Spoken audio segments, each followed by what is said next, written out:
In this episode, we will talk about insights into DeepSeek V3, scaling challenges and reflections on hardware for AI architectures. We're taking a deep dive into the research behind DeepSeek V3. It's a pretty remarkable large language model. It really is. Trained on quite a cluster, wasn't it? 2048 NVIDIA H800 GPUs. Exactly. And our goal today is really to pull out the key innovations that made DeepSeek V3 tick and, what its development tells us about where things are headed. For both the hardware, the specialized AI hardware, and the models themselves. Right. And what strikes me as really significant about this work is how much it emphasizes the connection, the relationship between the model, DeepSeek V3, and the specific hardware they use. It's not just software in a vacuum. Not at all. It's about how the model's design was, deliberately shaped to fit the hardware's strengths and, importantly, its limitations. So a hardware-aware design. Precisely. And we'll explore why that's so crucial when you're dealing with just the immense scale of modern LLMs, how it helps tackle these fundamental bottlenecks. Things like memory compute power. Exactly. Memory capacity, computational throughput, and that vital interconnection bandwidth within these huge clusters. The ultimate goal, getting top-tier AI performance, but, cost effectively. Absolutely. And just to set the scene a bit, the pace in large language models, LLMs, has just been incredible. It was nominal, really. We've seen these huge leaps with models like GPT-4o, Llama 3, Claude 3.5 Sonnet, Grok 2, Qwen 2.5, Gemini 2, and DeepSeek V3 fits right in there. They keep pushing the boundaries. But at the same time, there's this growing need for efficient ways to use these models, the inference part. Right, when the model actually does work on new data. Especially for tasks needing longer context or, deeper reasoning, we see that focus in models like OpenAI's O1 and O3 series, DeepSeek R1, Claude 3.7 Sonnet, Gemini 2.5 Pro. Seed 1.5 Thinking, Qwen 3. Yeah, the list goes on. There's a real push for efficiency there. And if you look at the big picture, bigger models generally mean better performance. That's the whole idea behind scaling laws. Generally, yes. But scaling up comes with a massive catch. The cost. The exorbitant cost of building and running the training clusters. We're talking tens, sometimes hundreds of thousands of GPUs or TPUs. Which is a huge barrier for a lot of places. Absolutely. It enables an amazing model, sure, but the price tag is just astronomical. Yeah, and that's where companies like DeepSeek and Mistral 2, these open source focused startups, come in. They're trying to hit that state-of-the-art level, but more affordably. More economically, yeah. And DeepSeek V3 is a perfect example, getting that top-tier performance with, 2048 H800s? That's, relatively small in this context. It really is noteworthy. And it builds on that tradition of cost-effective AI, like the Fireflyer AI HPC initiative. Yeah, there's a history there. So what's interesting for our discussion today is we're not just going to rehash all the specific architectural details of V3. Right, the technical report covers that. Exactly, it's well documented. Our focus is more on the interplay between the hardware architecture and the model's design. How did one influence the other? How do they make them work together efficiently for both training and inference? That's the core question. How did the hardware specifics drive the model design choices? What can we learn from that relationship for, future hardware? Hardware specifically built for AI. Exactly. What insights can we pull out? Okay, sounds good. Let's start digging into the design principles behind these DeepSeek models. This hardware-aware approach seems central to DeepSeek V3. It really does. It feels like every design decision was weighed against the hardware constraints, aiming for that sweet spot of performance and cost. And it builds on DeepSeek V2, right? Using things like DeepSeek MOE and multi-head latent attention. Correct. It inherits those core ideas, DeepSeek mixture of experts, or MOE, and multi-head latent attention, MLA, but refines them further, again, with that deep understanding of the hardware they were working with. Okay, so let's break those down a bit. DeepSeek MOE. That's about optimizing the mixture of experts approach. Right.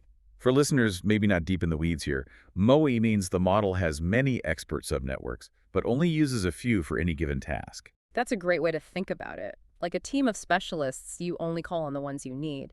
It lets you have a huge total number of parameters, but the compute cost for one input stays manageable. Clever. And the other one, multi-head latent attention, MLA. You said that tackles memory. Yes, MLA is really focused on the memory problem. Specifically, it drastically cuts down the size of the key value cache, the KV cache. Okay, we'll definitely need to unpack the KV cache later. We will. But the key idea is compression. MLA finds a way to compress the information stored in that cache, saving a ton of memory. And beyond those, they also used FP8 mixed precision training. floating point 8. They did. This means using lower precision numbers during training. Less data per number, basically. Which cuts down computational costs. Significantly. And ideally, without hurting the final model quality too much, it's a big step in making training these giant models more feasible. Makes sense. And for speeding up the output, the inference side. Speculative decoding. Yeah, built on their multi-token prediction, or MTP, module. Instead of just predicting the very next word, the model predicts a few possibilities. And checks them in parallel. Exactly. It can really speed up generation. And then at the cluster level, the network shows a multiplane two-layer fat tree. Why that specifically? Cost reduction, primarily. Moving away from the maybe more standard but more expensive 3-layer fat tree designs for connecting all those GPUs. Okay, so when you put all these pieces together, memory efficiency, cost reduction, faster inference, it looked like a really coherent strategy. It does. These aren't just random tweaks. They're all aimed squarely at those 3 big challenges in scaling LLMs. Let's zoom in on memory efficiency first. We know LLMs are memory hogs, and that demand is apparently growing incredibly fast. Something like 1,000% annually, the paper mentions. It's staggering. Well, the high-speed memory, like HBM, high bandwidth memory, isn't keeping up at nearly that pace. Nowhere close. And while you can spread a model across machines, optimizing memory within the model architecture is often more effective. So how did DeepSeek V3 tackle this? You mentioned FP8. Right. Using FT8 for the model weights is a big one, compared to something like BF16, brain floating point 16, which is common. FP8 uses half the memory. Essentially, yes, it cuts the memory needed for parameters in half. That's a big deal against the so-called AI memory wall. And the other part was reducing the KV cache size with MLA. Okay, let's get into this KV cache. Right. So when you're having a conversation with an LLM, a multi-turn chat. The model needs to remember what was said before. Exactly. That's the KV cache. It stores key and value vectors for all the previous tokens, words, or parts of words in the conversation. It's like the model's short-term memory for the dialogue. And caching makes it faster. Much faster. Instead of recalculating everything from scratch for every new word you type, it just computes the keys and values for your new input and combines them with the cached history. That makes sense. Incremental computation. But there's a catch. This shifts the main computational burden. It moves away from big matrix multiplications, GEM operations, which GPUs are great at, towards matrix vector multiplications, or GEMV. These operations need less computation relative to the amount of memory they access. So you become limited by memory speed, memory bandwidth bound. Precisely. And that's where multi-head latent attention, MLA, comes in. How does it work? The core idea is to take all those key and value representations from the different attention heads. Think of them as different ways the model looks at the input and compress them. Squeeze them down. Into a much smaller latent vector. They use a projection matrix that the model actually learns during training. So instead of storing the full KV cache for every head, you just store this compact latent vector during inference. It's a really elegant way to save memory. That sounds pretty effective. Are others trying similar things? Oh, definitely. The paper points out other approaches, too. One is sharing KV pairs across multiple attention heads. Like grouped query attention, GQA, or multi-query attention, MQA. Exactly those. Instead of every head having its own KVs, groups of heads share them. Compresses the cache quite a bit. What else? There's windowed KV.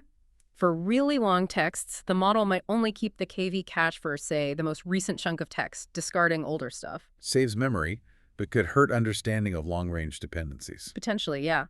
Longformer is a known model that uses this kind of approach, and then there's quantized compression. Using fewer bits for the numbers in the cache. Right. Lower precision representations. DeepSeek V3 actually compares its MLA approach to GQA models in a table. And how does it stack up? Significantly better in terms of memory per token. DeepSeek V3 needs about 70 kilobytes per token for its KV cache. Compared to Qwen 2.572B needing around 328 KB, and Llama 3.145B needing over 516 KB, both using GQA. Wow, okay. That's a huge difference, like 5 to 7 times less memory per token? It really is dramatic. It shows how effective MLA is, and it makes V3 much more suitable for long context tasks and running in places with limited resources. Available inference. Definitely. Yeah. But the paper is also clear that even with these cache reductions, there's still a fundamental issue with transformers. The quadratic complexity. Yeah, the compute cost grows quadratically with the input lengths during decoding. For really long sequences, that's still a major hurdle. So research continues. Absolutely. People are looking hard at linear time alternatives like Mamba 2 or lightning attention, trying to find that better balance between cost and performance. Sparse attention is another area too. Trying to intelligently skip some computations. Right, it's a very active research area. Okay, let's shift gears to cost effectiveness, specifically with the mixture of experts models, the DeepSeek MOE architecture. What are the main advantages there? The paper highlights two big ones. First, MOE significantly cuts down the computational cost of training. Because you only activate a fraction of the experts. Exactly. You can have a model with a massive total parameter count, but the actual computation needed for any single input token is much lower. It lets you scale up the model size without scaling up the training compute quite so drastically. So DeepSeek V2 had, what, 236 billion parameters total, but only used 21 billion per token? Roughly, yes. And DeepSeek V3 pushes that even further, 671 billion total parameters, but only activating around 37 billion per token. Almost triple the total size, but less than double the active parameters. Right. Now compare that to a dense model where all parameters are active all the time, like a Qwen 2.572b or a Llama 3.1 Borzo 5b. All 72 billion or 405 billion parameters crunching on every token? Precisely. And Table 2 in the paper shows the difference in compute cost. DeepSeek V3 is around 250 gigaflops per token. While the dense 72B model is nearly 400 gigaflops, and the 405B model is almost 2,500 gigaflops. Yeah, assuming a 4096 token sequence length, it really highlights how MOE lets you get potentially similar capability with way less training compute, sometimes an order of magnitude less. Okay, that's a huge training advantage. What's the second advantage? Suitability for personal use and on-premises deployment. Think about having personalized LLM agents running locally. On your own device. Potentially, yeah. Because only a fraction of the parameters are active during Inference 2, the memory and compute demands for a single request are much lower. Makes local deployment more realistic. Much more. They mentioned DeepSeek V2 achieving nearly 20 tokens per second on PCs with AI system-on-chip hardware. Whereas a dense model of similar size might struggle. Might only get single-digit tokens per second on that hardware. And they also mentioned the K-Transformer's inference engine. What about it? Apparently, it lets you run the entire DeepSeek V3 model on a fairly low-cost server, maybe around $10,000, with a consumer GPU. And called it decent speed. Still getting close to 20 tokens per second. That kind of efficiency really opens doors for local deployment, single-user scenarios where you don't have data center scale resources. Makes powerful AI much more accessible. Exactly. Okay, moving on to inference speed itself. It's not just about one request, but overall system throughput too, right? That's a key point. DeepSeek V3 was designed to maximize throughput using something called dual microbatch overlap. Dual microbatch overlap. Let's unpack that. The idea is to hide communication latency behind computation time, make them happen simultaneously. So while the GPUs are busy computing, other parts of the system are handling the communication needed for the next step. In their setup, they split the MLA and MOE computations into stages. Okay. So while one microbatch, a small chunk of data, is being computed by, say, the MOE layers, another microbatch is having its data dispatched sent out to the relevant expert networks. And then they swap. Pretty much. When the second batch starts computing, the first one goes through the combined communication step, gathering results from the experts. It's a pipeline designed to keep the GPUs busy by overlapping MOE's all-to-all communication with computation. They also mentioned prefill and decode disaggregation. Right. In production, they treat the initial processing of the input prompt, the prefill stage, differently from the token-by-token generation, the decode stage. Why? Different priorities. Prefill often involves large batches, so you optimize for that. Decode is latency sensitive, so you optimize for speed on smaller batches. They use different expert parallelism settings for each. Smart. All about system optimization. Now, for the user, what often matters most is responsiveness, right? Time per output token, TPOT. Absolutely critical, especially for reasoning models. For MOE, getting a low TPOT, meaning fast token generation, depends heavily on how efficiently you deploy those expert parameters. Ideally, one expert per device. Or maybe multiple devices per expert if they're huge. That's the ideal for speed. But the catch with this expert parallelism, or EP, is the communication.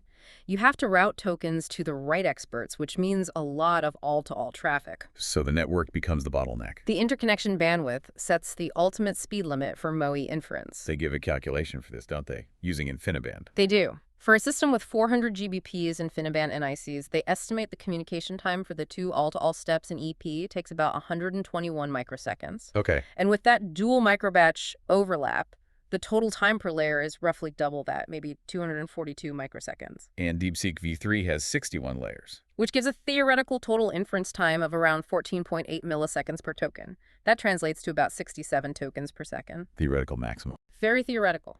Real world will be slower due to overheads, latency, imperfect utilization, all sorts of factors. But then they contrast this with a hypothetical high-bandwidth interconnect, like the GB200 NVL72. Right, with 900 gigabytes per second bandwidth, the communication time per EP step plummets to under 7 microseconds. Wow. And if computation time is similar, the theoretical TPOT drops to just 0.82 milliseconds.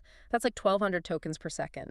Again, theoretical, but it shows the massive impact of interconnect bandwidth. It absolutely does. The takeaway is, while MOE scales well computationally, just throwing more hardware at it for faster inference gets incredibly expensive. You really need software and algorithmic innovations, too. Which brings us to multi-token prediction, MTP. Exactly. Inspired by earlier work, MTP helps boost performance and inference speed instead of generating just one token at a time. Which is sequential and can be slow. Right. MTP lets the model predict several candidate tokens at each step, cheaply, and then verify them in parallel. It's similar to speculative decoding. And the NTP part itself is lightweight. Yeah, just a simple single layer, much less complex than the main model. It generates the extra candidates. Does it work well in practice? Apparently, yes. It might slightly reduce raw system throughput, but it significantly cuts end-to-end latency for a single request. Their data shows an 80–90% acceptance rate for the second predicted token. Meaning it correctly predicts 2 tokens ahead most of the time. Effectively, yes. And this results in about a 1.8x increase in generation speed, tokens per second. Plus, predicting multiple tokens increases the batch size for expert parallelism. It does, which improves hardware utilization. These kinds of algorithmic tricks are vital for fast, efficient inference. The paper also links high inference speed to reasoning models and this idea of test time scaling. Right. Test time scaling, seen in models like OpenAI's O103, is where the model dynamically uses more or less compute during inference. And this helps with complex tasks. Math, coding. Seems to, yeah. Yeah. DeepSeek R1, Claude 3.7 Sonnet, Gemini 2.5 Pro, others are doing similar things. For these models generating long reasoning chains. Speed is paramount. Absolutely. Slow generation kills the user experience. And in things like reinforcement learning, slow inference is a major training bottleneck. So optimizing inference speed via hardware and software is crucial for these advanced reasoning models. Still an active research area then. Very much so. Finding ways to accelerate inference and RL training is key. Okay, let's pivot to low precision design, specifically the FP8 mixed precision training in DeepSeek V3. Right. Now, people often use quantization after training techniques like GPTQ or AWQ to shrink models for inference, maybe down to 4-bit. But DeepSeek V3 used FP8 during training. Yes, and that's less common, especially for open source models at this scale. NVIDIA's Transformer engine supports it, but actually making it work effectively required close collaboration between DeepSeek's infrastructure and algorithm teams. Lots of tuning, I imagine. For sure. They used FP8 in both the forward and backward passes, with fine-grained quantization different schemes for activations and weights. Do they run into any problems? They did mention limitations. One was the accumulation precision in the tensor cores on Hopper GPUs. Meaning? When adding up the FP8 results, the hardware only keeps so many bits for the fraction part. This can lead to truncation errors, potentially impacting training stability, especially for huge models. And the fine-grained quantization caused overhead. Yes, the dequantization step. Because it's so localized, tile-wise, block-wise, you need frequent data movement between the tensor cores for matrix math and the CUA cores for multiplying by scaling factors. That movement costs time and efficiency. So what do they suggest for future hardware? A couple of things. Increase the accumulator precision in tensor cores, maybe to FP32, or make it configurable, let users trade off precision and speed. And handle the quantization better. Ideally, yes. Native support for fine-grained quantization within the tensor cores. Let them handle the scaling factors internally, avoid shuffling data back and forth to CUA cores. They noted NVIDIA's Blackwell microscaling format seems like a step that way. Interesting. Now, what about communication compression? Log-FMT. Logarithmic floating point formats. Yeah, they explored this too. For the expert parallelism communication, they first tried dispatching tokens using FP8 quantization. Having the communication volume compared to BF16. Exactly. Big saving on communication time. They were experimenting with FP8 or custom formats for the combine stage too, but ran into numerical accuracy concerns there initially. But then they developed Log-FMT. Right, Log-FMT and bit. The idea is to map activation values to a logarithmic space, which tends to make their distribution more uniform. They had a whole encoding-decoding scheme. And initial tests look promising. On smaller models, yes. Log-FMT 8-bit apparently beat other 8-bit formats in training accuracy, and Log-FMT 10-bit was close to BF16. So why didn't they use it in DeepSeek V3 training? Practical hardware limitations, basically. The log and exponent operations needed for encoding-decoding were too slow on the GPUs, not enough bandwidth. And trying to fuse it with the all-to-all communication created too much pressure on registers. The overhead was just too high. 50 to 100% overhead, they said. Made it unusable at scale, despite the potential precision benefits. So the suggestion here is Native hardware support. Dedicated compression-decompression units in the hardware, tailored for FP8 or custom formats like Log-FMT, to handle this efficiently without bottlenecking on memory bandwidth or compute. Especially useful for communication-heavy MOE training. makes sense. Let's talk about the interconnects now. How did the network hardware shape DeepSeek V3? They used H800 GPUs. Right, the NVIDIA H800 SXM, based on Hopper, like the H100, but with one key difference relevant here. Reduced NVLink bandwidth. Only 400 GBps compared to H100's 900 GBps. Correct. Less bandwidth within the server node. To compensate, each node had 8 400 GBps InfiniBand NICs for better scale-out, connecting between nodes. So the model design had to account for this specific balance of intranode and internode bandwidth. Absolutely. For instance, they mostly avoided tensor parallelism, TP, during training. Because TP relies heavily on that intranode NVLink bandwidth, which is limited on the H800s. Exactly. But they noted TP can still be useful during inference for latency. Instead, for training, they used an enhanced pipeline parallelism called dual pipe. To overlap computation and MOE communication. Right, reducing idle time and balancing memory use. And they pushed hard on expert parallelism, EP, using those 8 InfiniBand NICs per node. Getting over 40 GB per GPU for the all-to-all communication needed for EP. Yeah, they even open-sourced their implementation, DeepEP. Now, given that roughly 4-to-1 bandwidth difference between NVLink inside the node and InfiniBand between nodes, they use something called node-limited routing. Yes, a clever model co-design piece within their expert selection strategy. Let's say you have 8 nodes, 64 GPUs total, and 256 experts. 4 per GPU. Yeah. Each token needs to go to, say, 1 shared expert and 8 routed experts. If those 8 were scattered randomly across all 8 nodes, that's potentially 8 separate sends over the slower InfiniBand. But if multiple target experts are on the same remote node, you only need to send the token data over InfiniBand once to that node. Then you use the much faster NVLink within that node to forward the data to the other target GPUs. It deduplicates the InfiniBand traffic. Ah, clever. And node-limited routing takes this further. It structures the expert deployment. Those 256 experts are grouped into 8 sets of 32, and each entire group lives on a single node. And the routing algorithm ensures that any token only needs to be sent to experts on, at most, 4 different nodes.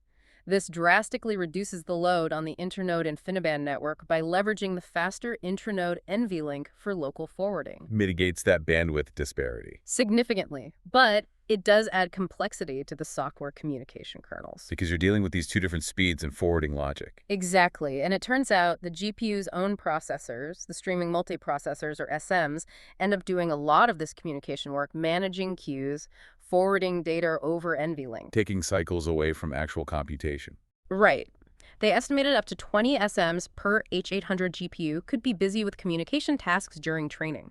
For online inference, they bypass this by using RDMA directly via the NICs for EP, freeing up the SMs. What kind of tasks are these SMs doing during EP communication? Things like forwarding data between InfiniBand and NVLink, moving data between RDMA buffers and compute buffers, doing the reduce math for the combine step, managing memory layouts, even data typecasting.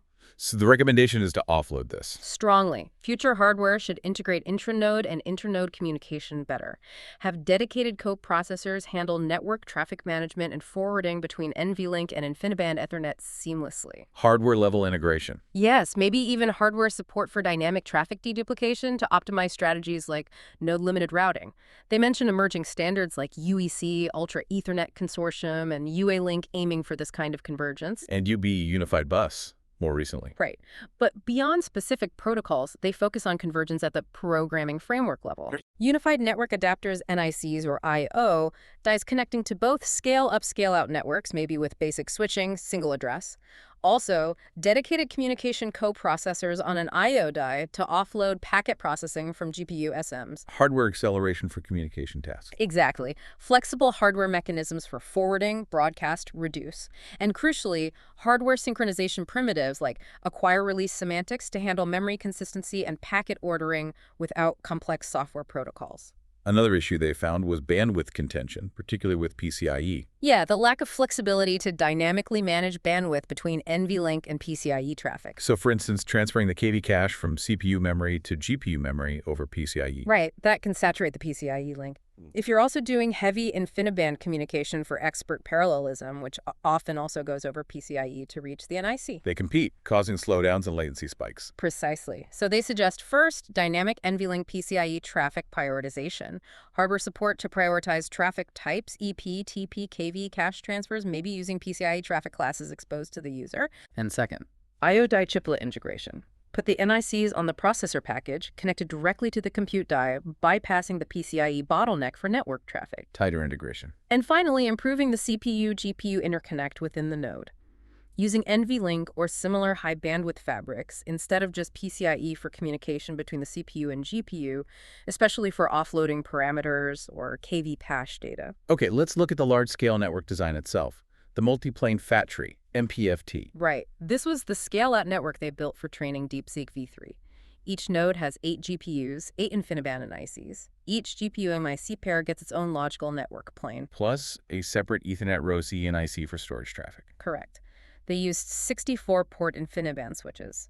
Theoretically, this setup could scale hugely, though they used just over 2,000 GPUs. They mentioned this wasn't quite the ideal MPFT due to hardware limits. Yeah, ideally, each NIC would have multiple physical ports, each connecting to a different plane, but appear as one logical interface via port bonding. This would spread traffic better, but needs the NIC hardware to handle potential out-of-order packet arrivals. Which the Connect X7 didn't fully support, but newer NICs like Connect X8 are moving towards. Exactly. They see multiplane support in future NICs as key for scaling these efficient two-tier fat tree networks. Overall, the MPFT offers fault isolation, robustness, load balancing, and scalability. What are the specific advantages they list for MPFT? Okay, first, it's a type of multi-rail fat tree, so they could leverage existing NVIDIA NCCL software optimizations. NCCL's PXN tech helps isolate traffic between planes. Good for software compatibility. Second, cost efficiency. They argue MPFT allows huge scale, 10K plus GPUs, with a 2-layer fat tree, cheaper than a 3-layer one, and competitive with slim fly topologies. Makes sense. Third, traffic isolation congestion on one plane doesn't spill over easily. Fourth, lower latency with the 2-layer design compared to 3 layers. And fifth, robustness, multiple uplinks per node improve fault tolerance. Though cross-plane communication still involved some node-level forwarding latency in their setup. Right, due to the hardware limitations. But their performance tests comparing MPFT to a standard multi-rail fat tree, MRFT, were revealing. How do they compare? Very similarly, actually. All-to-all communication performance was nearly identical, thanks to NCCL's optimization using NVLink for forwarding in multi-rail setups. Expert parallelism bandwidth was high on MPFT, over 40 GBs per GPU. And most importantly, actual DeepSeek V3 training throughput. On 2048 GPUs, the key metrics like model flops utilization, MFU, and time per step were basically identical between MPFT and MRFT. The multi-plane design delivered comparable performance at potentially lower cost and better scalability. Interesting. The paper then shifts to the importance of low-latency networks, especially for inference. Yes, for large-scale EP during inference, both bandwidth and latency are critical for that all-to-all communication.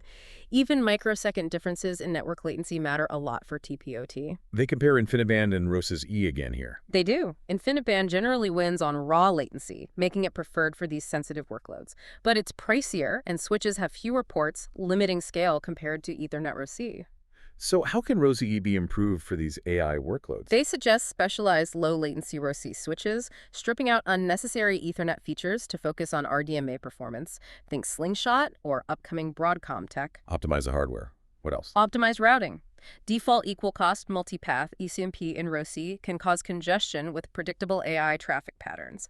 Adaptive routing, which dynamically chooses paths, performs much better for large all-to-all. Smarter path selection. And finally, better traffic isolation and congestion control. Current RISI switches have limited priority queues. They suggest things like virtual output queuing, VOQ, or more advanced congestion control methods like RTTCC or PCC, co-optimized between NICs and switches. Need finer-grained control to handle mixed AI traffic. Exactly. They also mention InfiniBand GPU Direct Async, IBGDA. What's the benefit there? It lets the GPU manage RDMA control operations directly, bypassing CPU overhead. Great for sending lots of small packets, which happens in EP. Their DeepSeek work used it and saw big gains. They argue for wider support of this capability.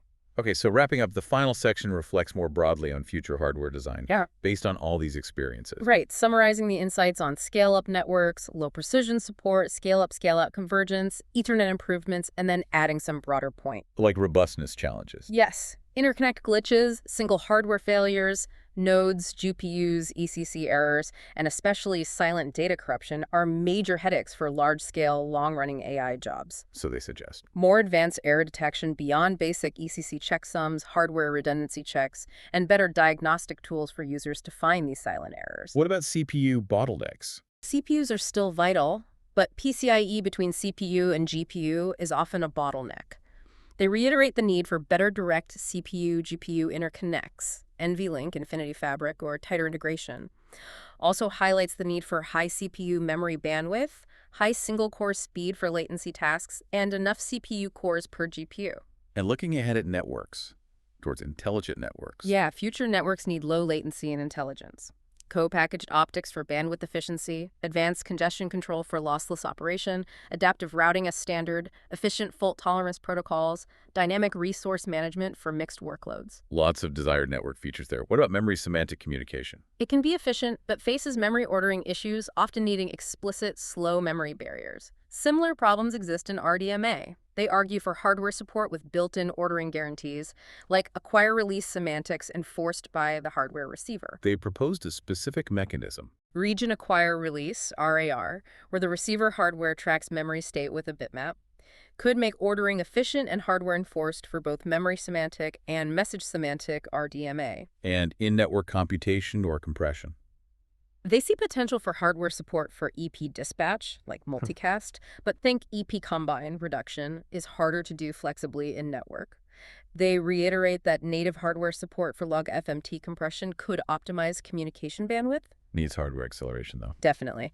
And finally, they circle back to memory-centric innovations. Because model sizes are outgrowing HPM bandwidth gains. Right. So suggestions include DRAM-stacked accelerators, putting DRAM right on top of the logic chip for massive bandwidth and low latency, great for MO inference. They mentioned SEDRAM. Or even more radical, system on wafer. Yeah, integrating everything onto a single wafer for ultimate density and bandwidth, targeting massive models. Well, pulling it all together from this deep dive, the big takeaway seems to be the absolute necessity of hardware-aware model co-design. Couldn't agree more. DeepSeek V3 really exemplifies this. Techniques like MLA for memory, MOE for cost, FP8 training matching hardware, MTP for speed, the multiplane network, they all stem from tackling hardware limits head-on. And the reflections on the future point the way forward. Exactly. Better low-precision compute, unified scale-up-out communication, low-latency interconnects, robustness, intelligent networks, memory-centric designs, better communication semantics. These are all critical for the next generation of AI systems. It really feels like the work on DeepSeek V3 and these suggestions offer a kind of roadmap. I think that's fair. As AI models keep getting bigger and more complex, this tight coevolution of the models and the hardware is just fundamental for progress. And for making these powerful systems accessible. Me too. Which leads to a final thought for you, the listener, to ponder. How will this ongoing intertwined evolution of AI models and the hardware they run on ultimately shape the capabilities, and maybe just as importantly, the accessibility of the intelligent systems of the future? It's definitely going to be fascinating to watch unfold.